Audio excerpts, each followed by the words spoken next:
بۆ چارەسەرکردنی ئەو پرسانەی لە نێوانەولێر و بەغداد بە هەڵپەسێردراوی ماونەتەوە بڕیارە وەفتێکی باڵای هەرێمی کوردستان سەردانی بەغداد بکات.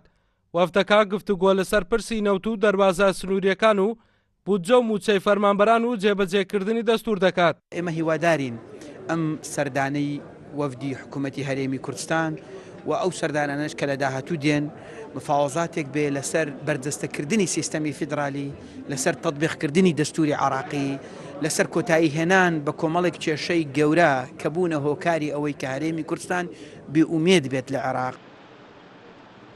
هەنگاوەکانی چارەسەرکردنی کێشەکانی نێوانەولێر و بەغداد بەردەوامە و هەردوو لا تاکید لە باشترکردنی پەیوەندیەکانیان دەکەنەوە لە چوارچێوەی جێبەجێکردنی دەستوردا.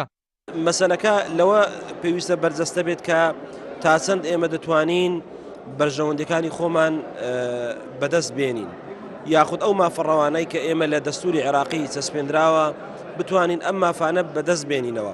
ئەمەشیان بێگومان لەسەر مێزی گفتوگۆ دەبێت، چونکە ئێستا ئێمە هیچ ڕێگا چارەیەکی ترمان لەبەر دەستدانیە جگە لە گفتوگۆ.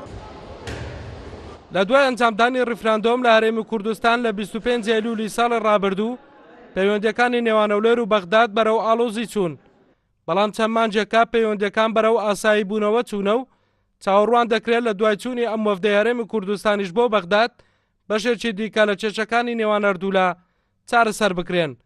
ئەڵقورد ئەحمەد، کورسات نیوز، هەولێر.